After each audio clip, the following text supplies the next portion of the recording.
Okay, so we are starting episode number 12, Consumers Equilibrium by Ordinal Approach, right?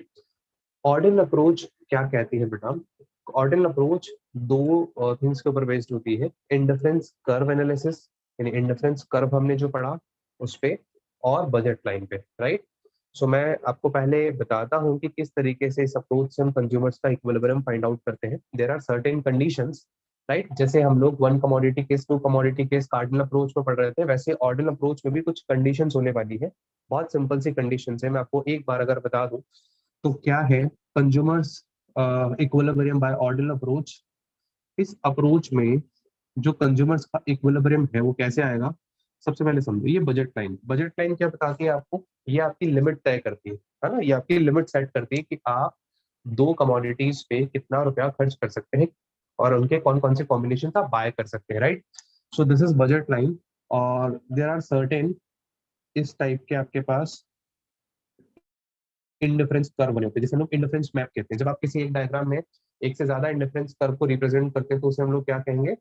Indifference map, right? So indifference map आपके पास यहाँ होते हैं. This is IC1, IC2, IC3 और IC4. ठीक है, ऐसे इंडिफरेंस मैप आपके पास होते हैं. सो बेसिक सी कंडीशंस क्या है?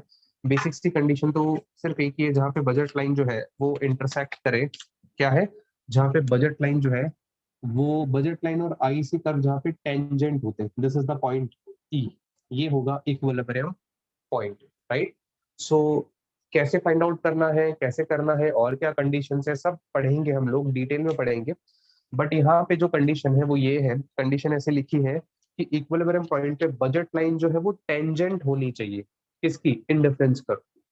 यहाँ पे इंडिफरेंस कर्व है. टेंजेंट किसे कहते हैं? ये अगर कोई भी सर्कल है उसके बाहर से कोई भी लाइन जा रही है उसको टच करती हुई, तो उसे हम लोग टेंजेंट कहते हैं, राइट? मैथ्स पढ़ी होगी ना आपने. तो ये इस तरीके से टेंजेंट होती है जहां पे ये कट कर रही है, राइट? सो यही इसका एक तो कंडीशन है कि बजट लाइन जो होती है वो टेंजेंट होनी चाहिए इंडिफरेंस कर्व की. ठीक है. दूसरा है marginal rate of substitution, MRS, वो डिक्रीजिंग होना चाहिए. MRS मतलब क्या होता है? यानी जब आप किसी कमोडिटी एक्स का कंजम्पशन बढ़ा रहे हैं, एक यूनिट अगर आप ज्यादा कंज्यूम करना चाह रहे हैं, तो वाई यूनिट के जो आप यूनिट सेक्रीफाइस करना चाह रहे हैं वो डिक्लाइन होने चाहिए, राइट? अभी प्रैक्टिकली मैं आपको एग्जांपल के थ्रू समझाऊंगा, तब आपको और अच्छे से समझ आएगा. And third condition is income must be expenditure. जो सेम कंडीशन वहां थी आपके कार्डिनल अप्रोच में, वैसे ही ऑर्डिनल अप्रोच में भी होने वाली है. तो this is a consumer's equilibrium by ordinal approach which is based on indifference map and budget line, right?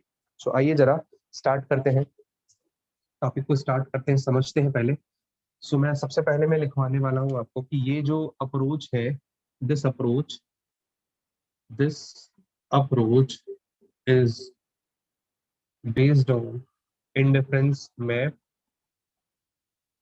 And budget line, right? ये जो है वो इन दो टॉपिक्स के ऊपर बेस्ड अप्रोच होने वाली है. ठीक है जी. सो यहाँ पर अब मैं आपको कुछ पहले कंडीशंस बताऊंगा, ठीक है? और कंडीशंस के साथ हम लोग जो है वो सीखेंगे कि कंज्यूमर्स का इक्विलिब्रियम कैसे हमने फाइंड आउट किया. ठीक है. आइएगा कंडीशंस पे आइए. कंडीशंस ऑफ इक्विलिब्रियम में लिख रहा हूँ, कंडीशंस ऑफ कंज्यूमर्स इक्विलिब्रियम. देखो मैं बार बार ये नहीं लिखूंगा कि कौन सी अप्रोच चल रही है, तो आप समझ जाना कि ये कंज्यूमर्स की इक्विलिब्रियम बाय ऑर्डिनल अप्रोच चल रही है, राइट? सो ये चीज क्लियर होती है आपको, राइट? सो हम लोग आगे बढ़ते हैं. देखिए, फर्स्ट जो आपका कंडीशन है वो ऐसा लिखा है. मैं इस कंडीशन को दो अलग अलग तरीके से लिख सकता हूँ. सो मैं पहला तरीका लिख रहा हूँ कि marginal rate of substitution of commodity X and Y should be equals to the ratio of price of goods X and price of goods Y. This is the first condition. क्या है condition? Marginal rate of substitution of commodity X and Y should be equals to the ratio of price of goods X and price of goods Y. So this is the first condition. अब इस condition को मैं और कैसे लिख सकता हूँ जरा समझिएगा. मैं इसको एक्सप्लेन करके बता देता हूँ. At equilibrium point at equilibrium point the budget line should be tangent to the indifference curve। जो इंडिफरेंस कर्व हमारे पास गिवन होगा, उस इंडिफरेंस कर्व पे बजट लाइन क्या होनी चाहिए, टेंजेंट होनी चाहिए। बजट लाइन उस इंडिफरेंस कर्व की टेंजेंट होनी चाहिए।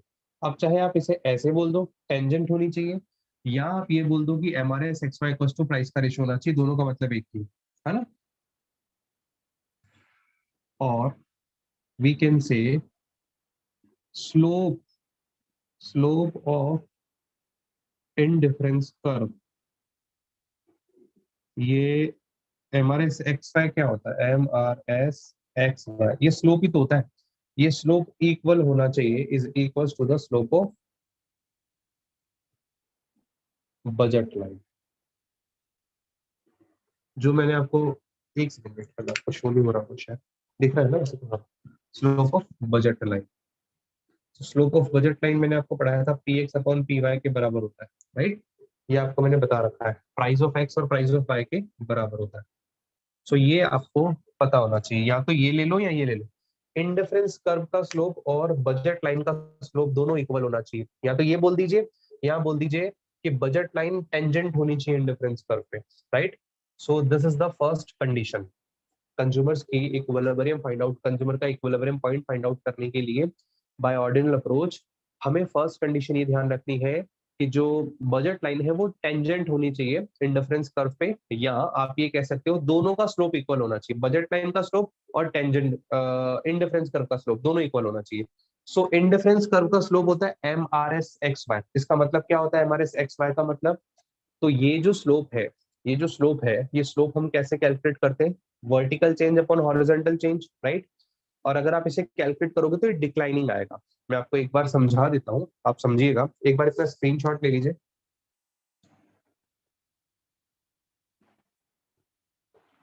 स्क्रीनशॉट ले लिया होगा। This is your first condition, ठीक है। समझाने का मतलब ये है कि जब आप बजट लाइन और उन दोनों को पढ़ोगे ना, तो आपको इसमें जो आपने स्केड्यूल बनाया है ना, उस स्केड्यूल के अकॉर्डिंग आपको यहाँ पे चीजें भी पुट करनी होगी, ठीक है। वेट कीजिएगा एक मिनट, ठीक है। और इसकी सेकंड कंडीशन क्या है, अच्छा मैंने कंडीशन रख कर दिया, देखिएगा।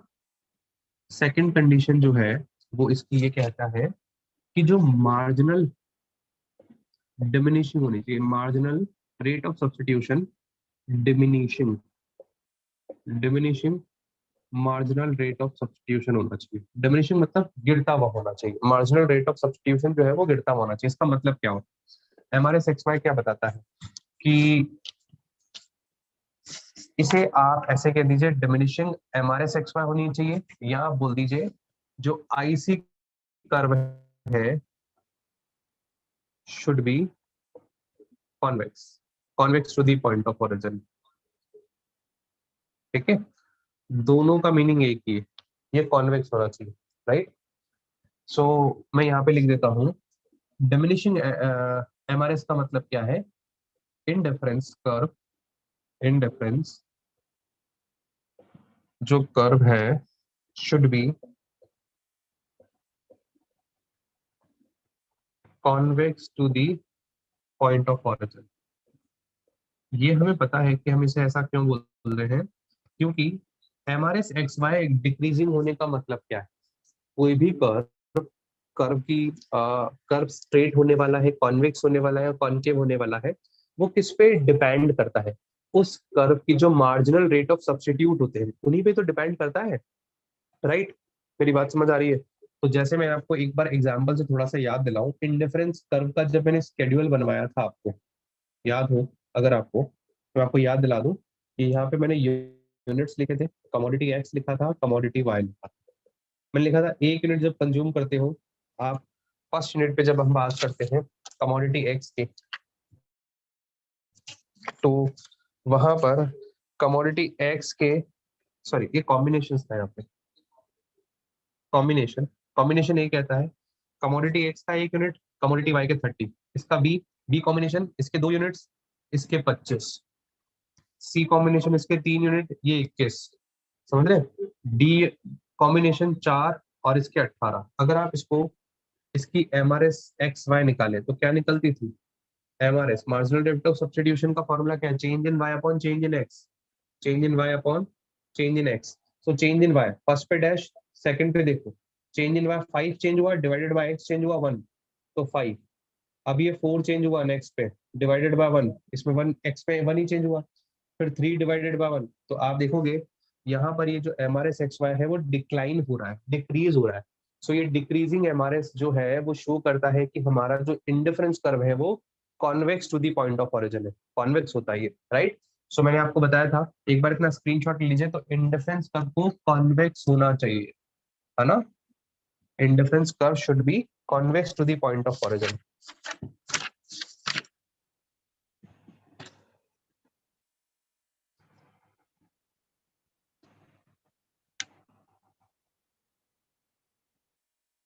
देखिए ये एमआरएस एक्स वाई क्यों डिक्रीजिंग होना चाहिए, इसके पीछे वजह क्या है?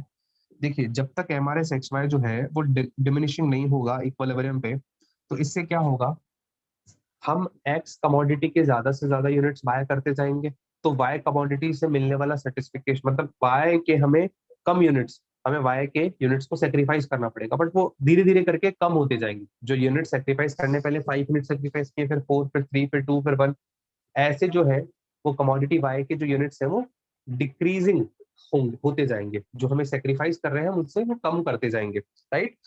ताकि हम लोग किस पे आ चुके हैं, किस पे आ सके हैं, इन कंज्यूमर्स के इक्विलिब्रियम पॉइंट को फाइंड आउट कर सके, तभी तो कर पाएंगे जब वो डिक्लाइनिंग होंगे, राइट? एक बार आप जरा इसको यहाँ पे समझिएगा, मैं जो लिख रहा हूँ,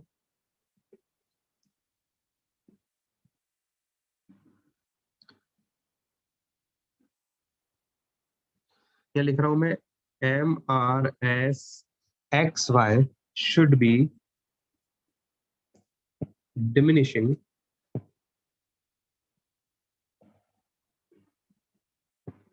should be diminishing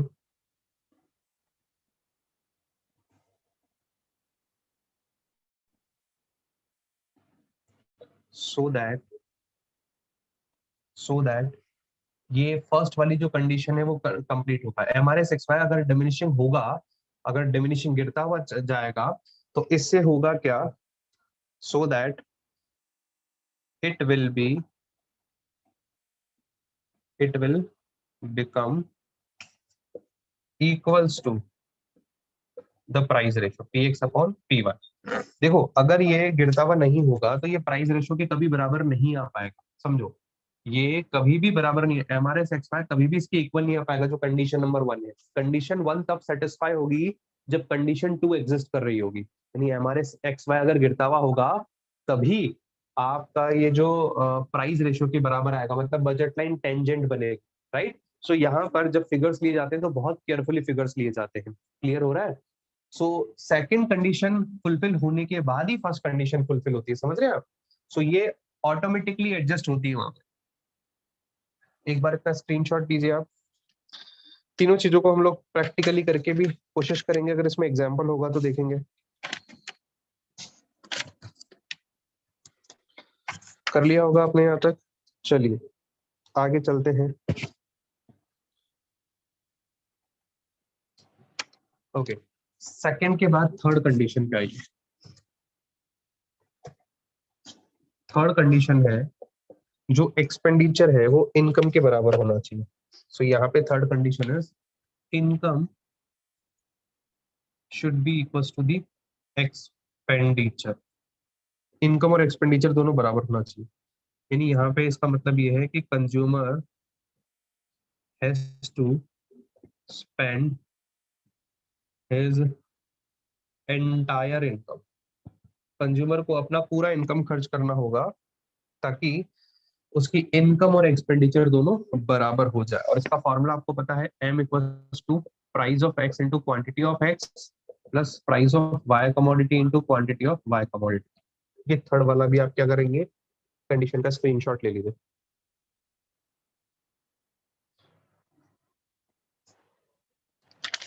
ले लिया स्क्रीनशॉट आपने?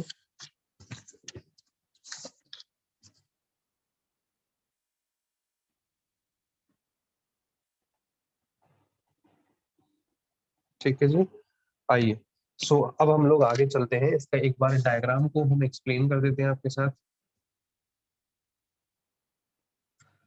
इसका डायग्राम अभी जो हमने बनाया था वैसे ही बनेगा। इसमें स्केड्यूल की नीड नहीं है क्योंकि बेटा काफी टाइम लग जाएगा स्केड्यूल के साथ इसको सॉल्व करने में। मैं आपको जो दोनों चीज पढ़ा चुका हूँ, स्केड्यूल जो हमने पढ़े हैं बजट लाइन के, और हमने साथ में जो देखे थे इंडिफरेंस कर्व के। वहां से हम लोग इसे इसका जो है वो निकाल रहे हैं। ठीक है, देखिएगा, ये इसको यहाँ टच करना चाहिए। ठीक है, आपसे एग्जैक्टली कोई इसका स्केड्यूल नहीं पूछने वाला। ये इस तरीके से आपको पता है आईसी कर्व इसी तरीके से चलते हैं। आप 3-4 कर्व बना लीजिए, indifference curve 1, indifference curve 2, IC3, IC4। इसे नाम दे देंगे M और N। जहाँ पे बजट लाइन है वो M N बजट लाइन है हमारी। ठीक है, और यहाँ पे कमोडिटी X रख देंगे और कमोडिटी Y रख देंगे। देखिएगा, जो IC1 कर्व है, IC2 है, IC3 और IC4। IC3 और IC4 कर्व तो कोई रिलेवेंट कर्व ही नहीं है, क्योंकि कंज्यूमर की इतनी इनकम ही नहीं है कि वो IC3 और IC4 कर्व तक पहुंच सके। हाँ, जो कंज्यूमर है वो IC1 और IC2, ये जो कर्व है इनके कॉम्बिनेशन वो बाय कर सकता है। सुनिएगा, अगर कोई कंज्यूमर IC1 यानी इंडिफरेंस कर्व 1 पे कोई कॉम्बिनेशन बाय कर रहा है, इसके बाद क्या होगा? इसके बाद आप देखोगे कि यहाँ पे इसका जो एंटायर इनकम है वो पूरा स्पेंड नहीं होगा, क्योंकि ये बजट लाइन के अंदर आ रहे हैं इसके पॉइंट्स, राइट। और IC2 कर्व अगर आप देखोगे तो बजट लाइन के बाहर बाहर है, लेकिन एक पॉइंट यहाँ पे इसका टच हो रहा है, यहाँ पे इसका एक पॉइंट टच हो रहा है, जिसे मैं कहूंगा इक्विलिब्रियम पॉइंट, राइट। यहाँ पर वो तीनों कंडीशन सेटिस्फाई होनी चाहिए। मैं फिर कह सकता हूँ कि कंज्यूमर्स का इक्विलिब्रियम पॉइंट यहाँ पे ई आएगा। कैसे आएगा? फर्स्ट कंडीशन, जो इंडिफरेंस जो बजट लाइन है वो टेंजेंट होनी चाहिए इंडिफरेंस कर्व पे। यहाँ पे आप देखिए, ये बजट लाइन है, ये इंडिफरेंस कर्व को बाहर की तरफ एक पॉइंट पे कट कर रही है, यानी ये क्या है? टेंजेंट। बजट लाइन इस पॉइंट पे टेंजेंट है, तो कंडीशन नंबर 1 बिल्कुल पूरी की पूरी हमारी फॉलो हो रही है।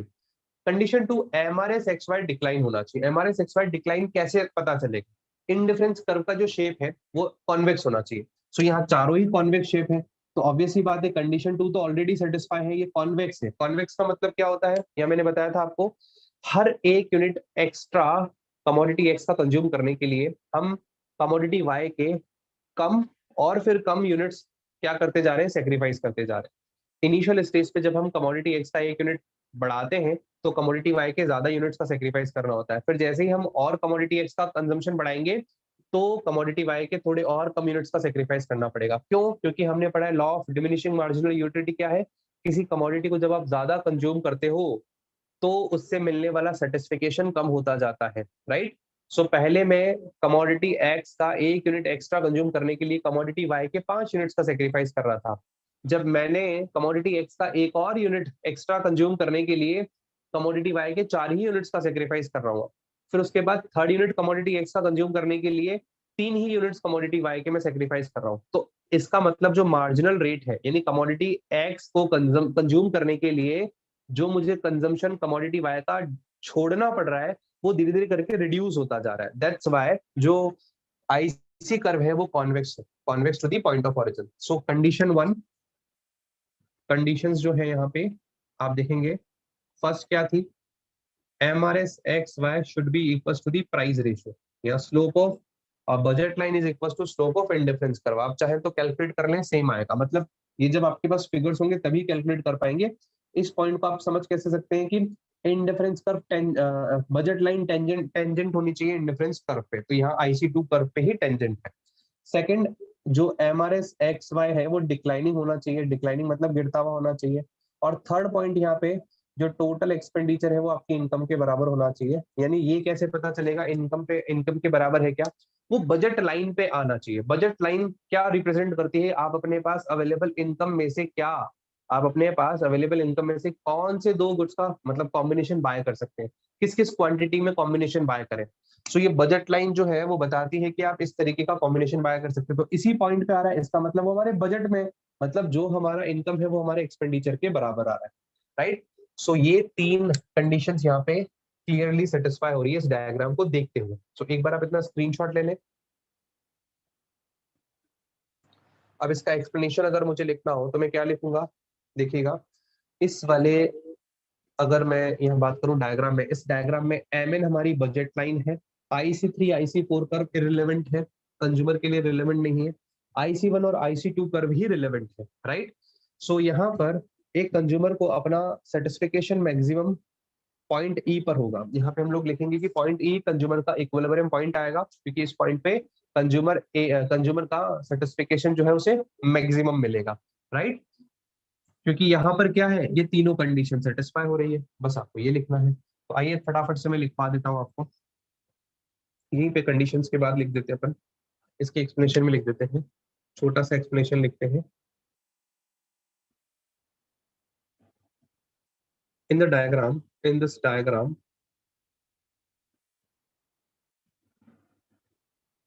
mn is a budget line, mn is a budget line। फिर लिखूंगा second point, IC3 and IC4 curves are irrelevant for consumer, right, क्योंकि उसके पास इतनी इनकम ही नहीं है। ये दोनों का एक बार स्क्रीनशॉट ले लीजिए ताकि मैं दो दो को रफ करके फिर बना सकूं और आगे लिखता जाऊं एक्सप्लेनेशन के पॉइंट, ठीक है। Next, third point,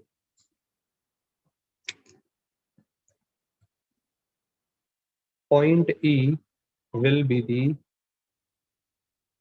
equilibrium point because at this point, point E will be the equilibrium point because at this point consumer is getting maximum satisfaction,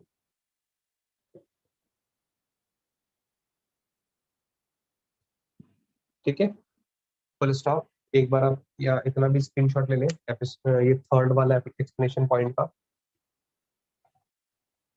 and fourth point will be कि यहाँ पर तीनों conditions fulfil हो रही है। Point E is equilibrium point, again लिखना पड़ेगा एक बार ये, बिकॉज बिकॉज करके तीनों कंडीशंस मेंशन कर देना, because at this point first MRS/XY equals to price ratio, मतलब मैंने ये शॉर्ट में लिखा, आपको क्या लिखना है, आपको लिखना है इस पॉइंट पर जो बजट लाइन है वो टेंजेंट है इन डिफरेंस कर्व पे। सेकंड, डिक्लाइनिंग MRS, जो MRS है MRS/XY वो डिक्लाइनिंग है, गिरती हुई है। और third point, total expenditure is equals to income, right. जो मैंने पॉइंट्स लिखवाए थे ना आज, वही वाले पॉइंट्स कंडीशन के यहाँ पे लिखने, राइट।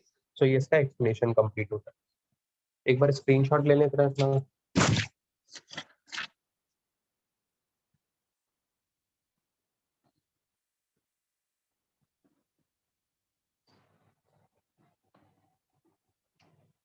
ओके, सो आपके सामने अब दो क्वेश्चंस और छोटे छोटे से अराइज होते हैं, हटा देना इसको, देखिएगा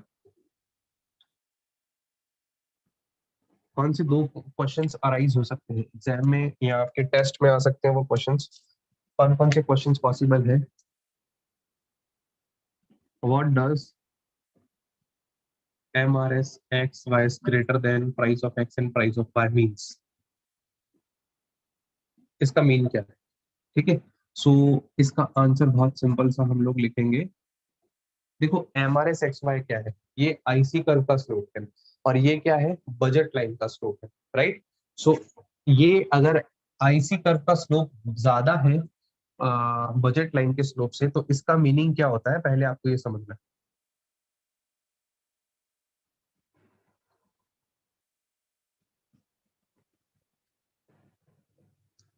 it means to obtain 1 extra unit of commodity X, the consumer is willing to sacrifice more units of commodity Y. अभी more units किस टर्म में मैंने लिखा है? more than what he actually has to sacrifice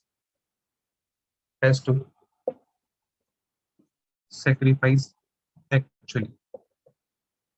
समझो, इस MRS XY is greater than price of X upon price of Y का meaning ये होता है कि एक एक्स्ट्रा यूनिट कमोडिटी एक्स का कंज्यूम करने के लिए जो कस्टमर है वो ज्यादा यूनिट्स कमोडिटी वाई के सेक्रीफाइस कर रहा है। जितने यूनिट्स वो एक्चुअल में सेक्रीफाइस करना चाहता है ना, उससे ज्यादा यूनिट वो सेक्रीफाइस कर रहा है ताकि वो कमोडिटी एक्स को कंज्यूम कर पाए, राइट। सो इस पॉइंट का मतलब ये MRS XY greater than price of X upon price of Y का मीनिंग क्या निकल करके आया कि कंज्यूमर एक्चुअल में कमोडिटी वाई के ज्यादा यूनिट सेक्रीफाइस कर रहा है कमोडिटी एक्स का एक एक्स्ट्रा यूनिट कंज्यूम करने के लिए। जितने वो कमोडिटी वाई के यूनिट सेक्रीफाइस करता ना, उससे ज्यादा कर रहा है। क्यों? क्योंकि कंज्यूमर के पास वाई कमोडिटी एक्सेस है, क्योंकि वो उसे कंज्यूम कर चुका है, अब वो कमोडिटी एक्स को कंज्यूम करना चाह रहा है, राइट। सो एक बार इतना स्क्रीनशॉट ले लीजिए।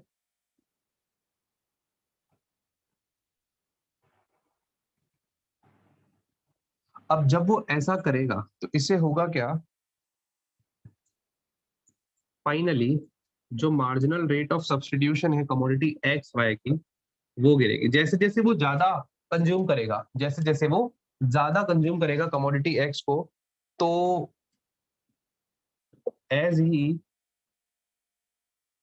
Consume more units of commodity X, then MRS XY will decline and become equals to the